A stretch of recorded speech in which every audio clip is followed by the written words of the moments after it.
All right. When you hear the words total person, what do you picture? Do you picture someone who has it all figured out? Or someone who can stay steady even when life gets messy? Because that's what I mean when I say it. So let me ask you this. Where do you notice yourself losing your footing lately? Is it in your patience, your focus, your energy? Is it how you react when you feel pushed? Here's the thing. What you need to know is that is a part of this is awareness. It's not only what's happening inside you, but what's happening around you. Because outside noises has a way of getting in people's moods, in pressure, the pace, that constant input. And if you don't catch it early, you start carrying things that seep in and stick, even when it's not yours to hold. So here's the real question. Can you tell the difference between what's yours and what you picked up? Between your own thoughts and everything that has been pressing on you? Because when you hear that, when you see it that clearly, you can protect your state without shutting life out. You can stay honest without spiraling. You can stay awake without getting pulled under. Because that gap, that space between what's steady and what's shaking, that's where the total person lives. It's not a label. It's not a finish line. It's a way of becoming balanced, awake, and honest with yourself, even when you're not at your best. And that's why I've spent most of my life asking myself the same thing I'm about to ask you now. What part of me is strong? And what part is barely hanging on? Because I'm not here pretending that I've got it all handled. I'm not just talking at you. I'm talking with you. Because saying this out loud helps you name what you're carrying.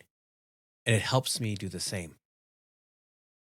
So let's treat this like a real conversation where we're sorting it out in real time, one honest question at a time. Trust is built where footsteps fall. Small acts of truth can carry all through cracks and scars. I find my way. I am the total person today.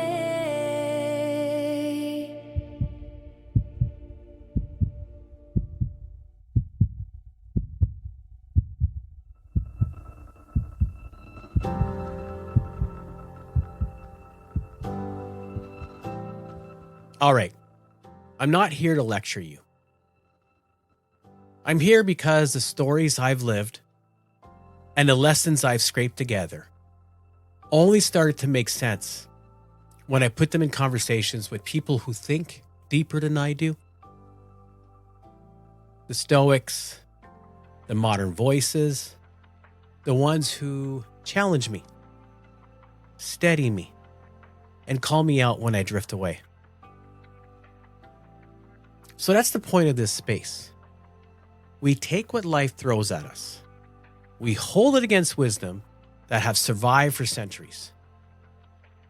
And we see what actually works. It's not in theory, nor is it any perfection. It's just guidance that you and I can use day to day. Before we go further, hold one question in your mind. What's the one part of your life that feels off balance right now? Maybe it's a habit you're tired of carrying. Maybe it's a moment you wish you handled better. Maybe it's a version of yourself you're still trying to grow into.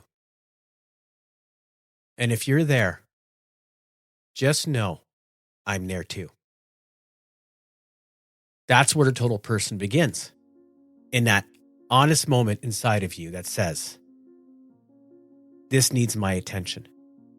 This isn't about rebuilding everything. It's about one place to straighten, one moment where you can breathe, one pattern worth shifting. So keep that one thing in your mind as we move forward. The part of you that's ready for a little more strength. Because that's where this work begins.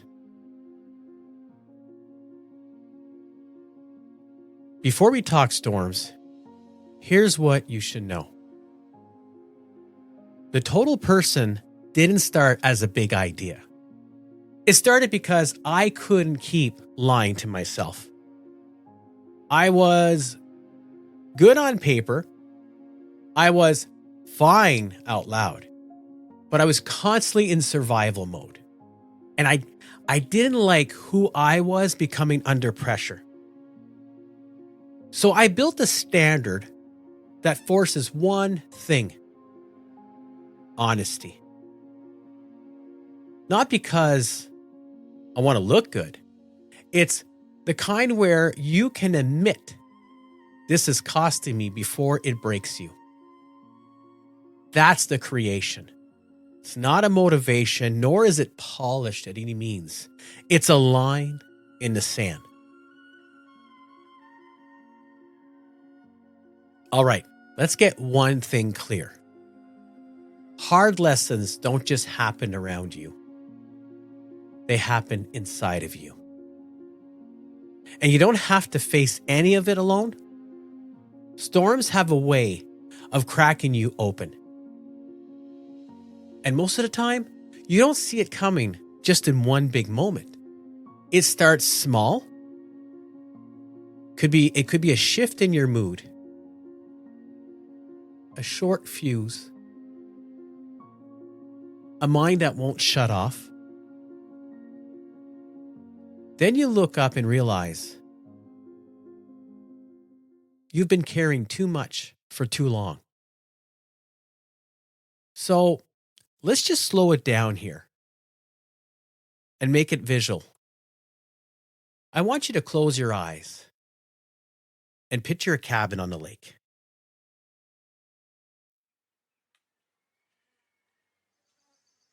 It's midday, blue skies with no clouds. It's about 30 degrees Celsius.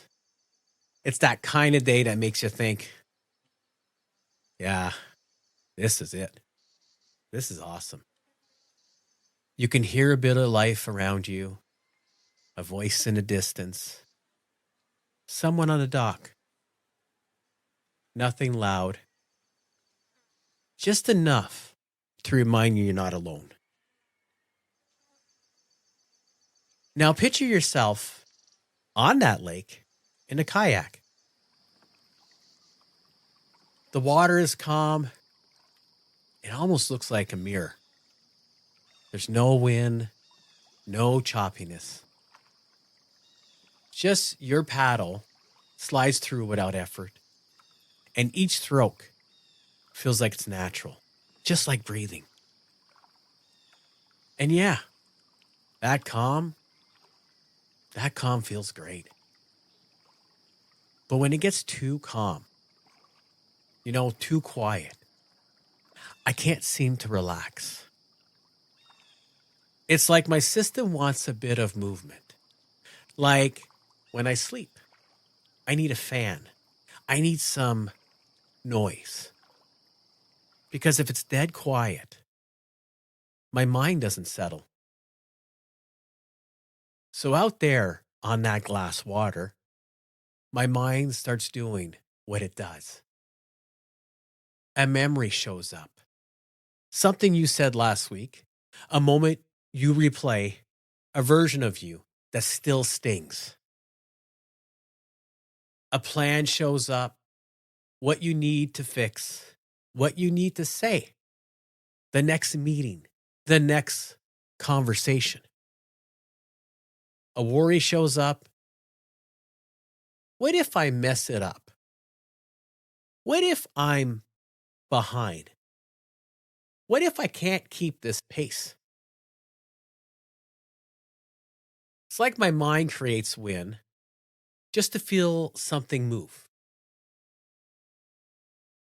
And for a minute, it feels like this is peace. This is what people mean when they say complete calmness. But then something starts to shift. The sun's beating down, right? There's no breeze. And you get that feeling like if I stay out here too long, this is going to turn on me. And that's when I notice something about myself. Sure, I love calmness, but I don't want it forever. Too much stillness starts to mess with you. Too much quiet starts to create noise. That's when thinking kicks in. That's when you start craving movement. So you hope at this point for a little win. And then all of a sudden, it happens. A light wind comes in, and you can feel it right away. That breeze hitting your skin, and you're like, yeah, that's it. That's exactly what I need right now. We're not talking about, chaos or wanting storms. It's just a little bit of movement. And that's what makes you realize something. Maybe the goal isn't peace and quiet all the time. Maybe the goal is to have balance, calm with a bit of motion, stillness with enough movement to breathe. Because the real question is what happens when it's not a light wind? And what happens when the wind really starts picking up? When you're out of the middle of that lake and the water stops being smooth, ripples, turn into waves, and the waves start pushing you. And now you're not just relaxing, you're really working at it now. You're trying to stay upright, and it's no different inside of your own mind. So this is where Michael Singer comes in. See, Michael Singer is a spiritual teacher and the author of Untethered Soul. He says people hear inner peace and think it means having no thoughts at all. Like the only time you're okay is when everything inside is perfectly still. But if I'm chasing mine with no thoughts, I'm not finding peace. I'm tightening my grip at this point because thoughts, well, they're going to happen. And sometimes even I would start them, not because I want, I'm choosing chaos, but because I'm alive and the mind always will move. You see, every thought is a ripple. You drop one into the surface and it's going to spread. So maybe the point isn't a perfectly still lake. Maybe the point is letting the ripples pass through without treating them like it's an emergency. And maybe the point isn't gripping the paddle every time a ripple shows up? Because that reaction is normal. And a thought hits and it feels bigger than it is. So then you start tightening up. You're going to brace. You start fighting what's happening inside of your own head. But if a thought really is just a ripple, what if you don't have to fight it? What if you notice it and let it go through and still keep your stroke? So maybe you don't have to win by getting rid of the noise. Maybe you win by learning to live with it without letting it drive you. And that takes us right into, well, real life. A lot of us don't need a silent mind. We just need a steadier one. Here's a bridge I want you to hold. At some point, you start noticing the hard moments isn't asking you to act.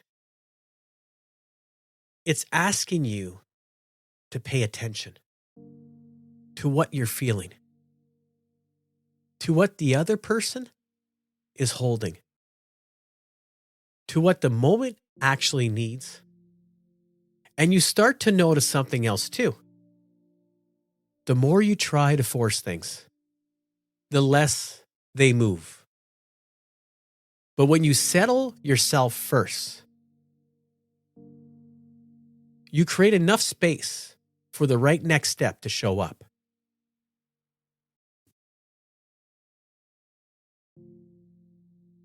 I've had moments in my career where I walked in thinking I had to fix everything at once. But when I slow down, when I listen, the whole situation changed. The room softens. The energy shift from panic to possibility. And that's when it hit me. Presence changes storms more than answers will ever do. You don't always need the perfect words. You don't always need the complete plan. You just need to show up steady enough that the other person feels like they don't have to weather the moment alone. And the funny thing is, the more you practice that with others,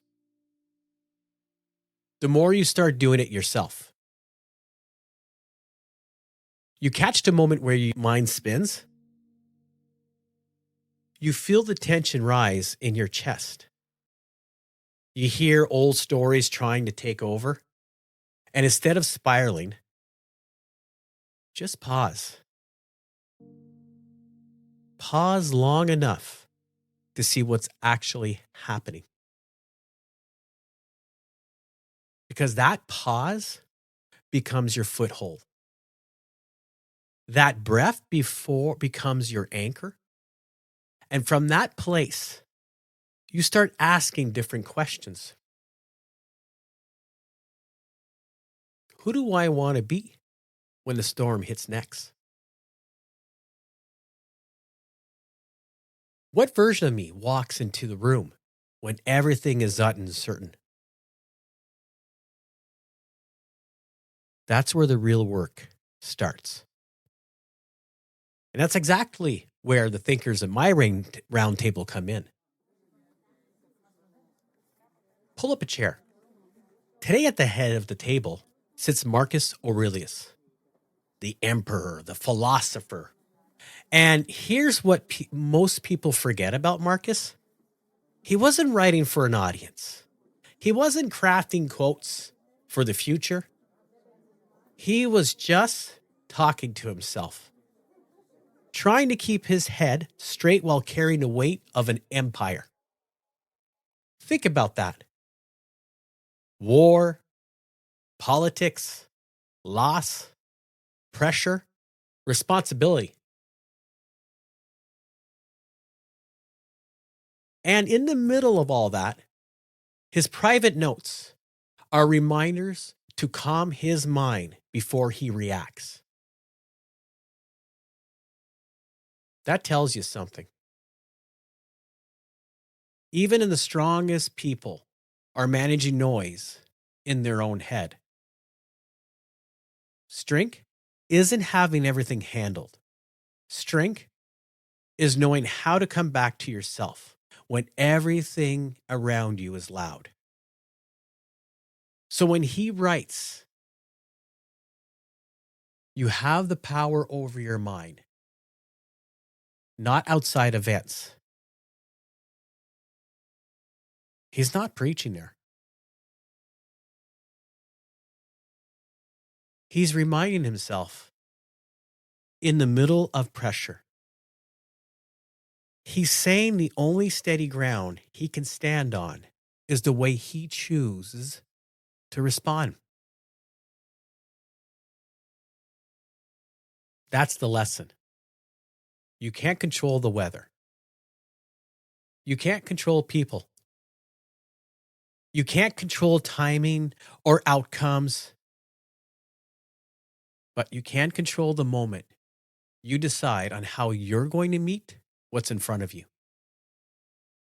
And that's where the strength grows. In the pause before the reaction. In the breath before the decision. In that small second where you choose your rhythm instead of letting the moment choose it for you. That's where real leadership starts. And when you understand Marcus like that, he stops feeling distant. He starts feeling like someone is just sitting here with us, reminding you that the strongest move is often the quiet one. I think about that in my own hard moments, the times I tried to overmanage, overthink, overcontrol. It always left me tired. But when I choose presence, like steadying the paddle on the lake, the whole current changes. So Marcus gives you structure. He's basically saying, don't hand your mind away into the chaos. Choose your response. And when you choose response over reaction, you reclaim your power.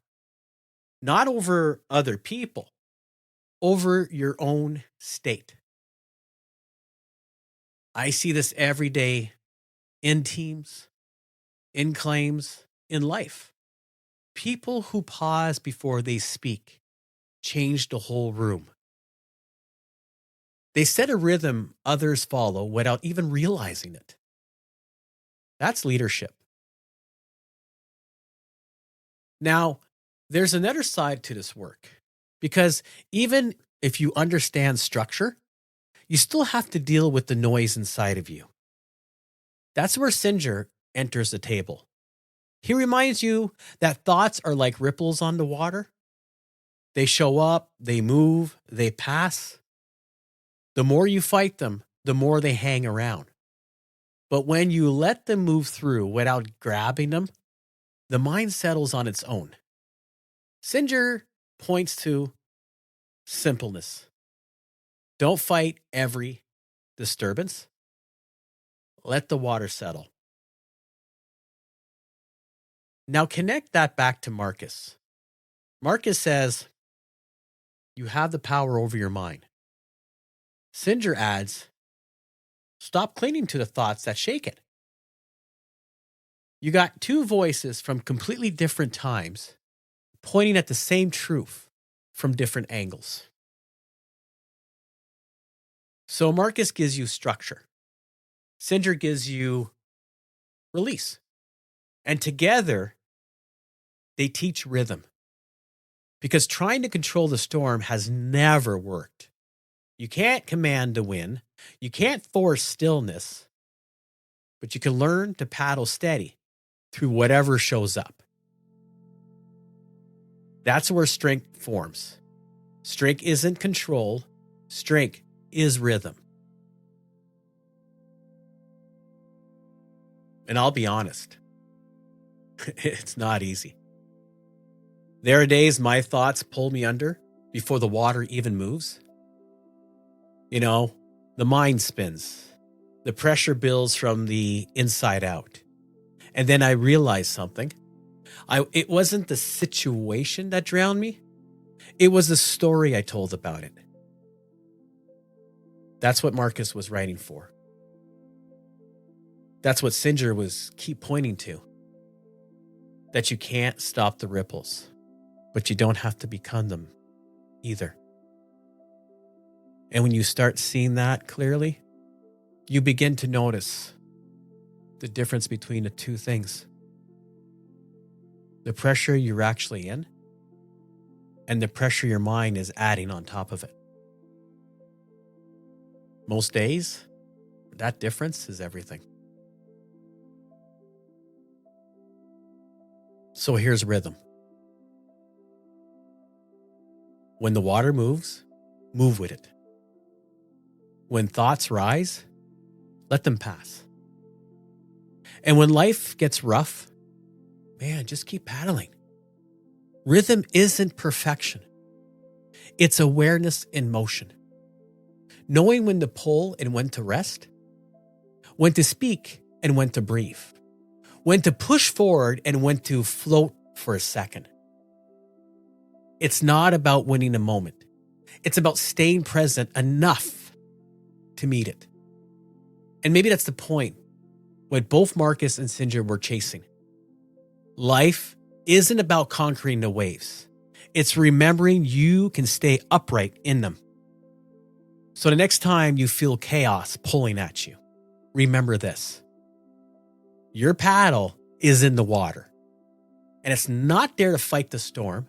It's not there to escape it, but it's there to move through it. One stroke at a time. That's rhythm. So here's something to sit with. Where do you feel the storm in your own life right now?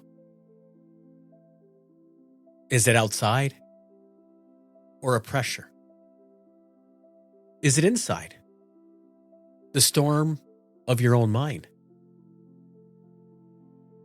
And when the waves rise, are you gripping too tightly? Or are you letting the paddle slip away? I think about that in my own storms when I'm reviewing claims. It's wild how fast pressure can build from something as small as just an email.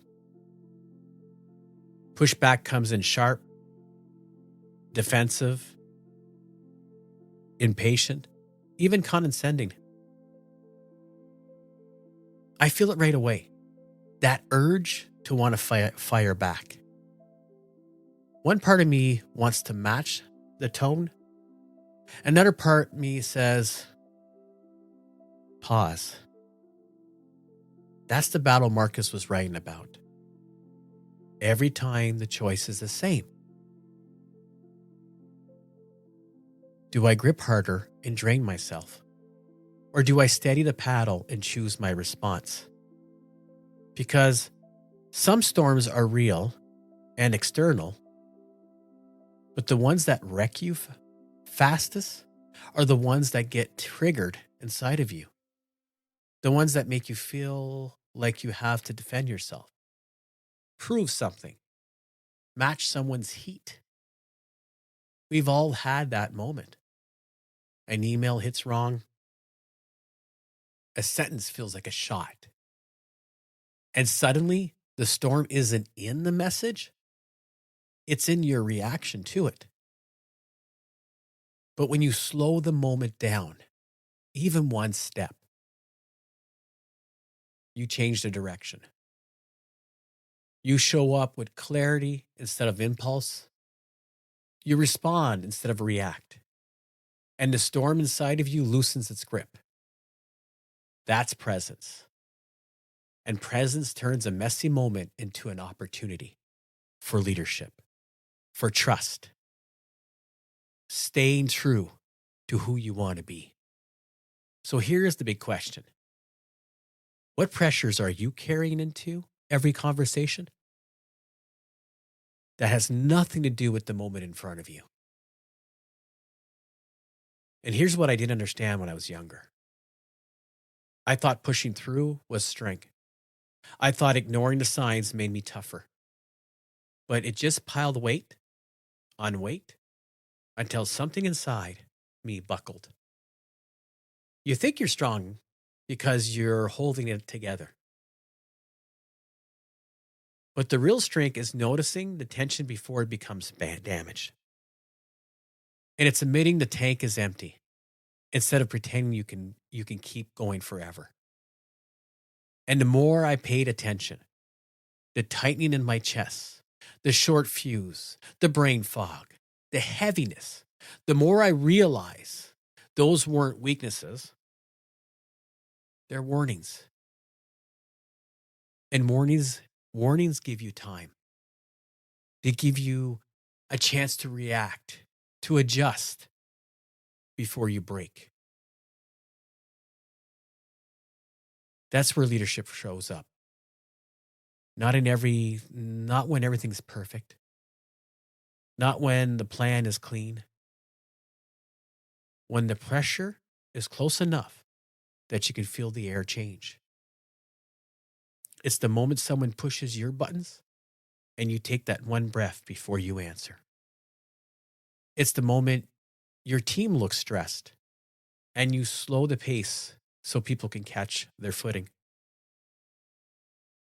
It's the moment you admit to yourself first, I'm stretched thin, and you adjust instead of pretending you're fine. That's presence. That's awareness. That's strength. That lasts. When you look back, the storms you thought would break you are the same storms that shape your clarity. They pull you out of autopilot. They taught you how to meet pressure without losing yourself. And that's what the whole episode has been circling around. Not avoiding storms, not controlling them, learning to stay present inside them. So you move through with rhythm instead of panic. Presence becomes your anchor, the thing you return to when the waves pick up and the story in your mind starts running faster than the moment itself. Before we wrap up, take 10 seconds. Name the storm. And name one small stroke you can take today. Because one steady stroke is how you get back to shore. So this is episode 1. Here's what I want you to take with you. You don't need to conquer storm. You need a steadier way to move through it. You need rhythm. And you build rhythm by learning to pause, by learning your response, by learning how to let the ripples pass without grabbing them. So check in with something real. What storms are you sitting in right now? And what stroke are you taking? Even if it's small, even if it's shaky. Send me a message. Leave a comment. Tell me where you're standing and what you're walking through. Because storms don't just break us open. They connect us. They remind us we're not only the ones trying to find rhythm in the chaos. So don't carry it alone. Bring it here. This is our table. I'm Chris. This is A Total Person. Talk soon.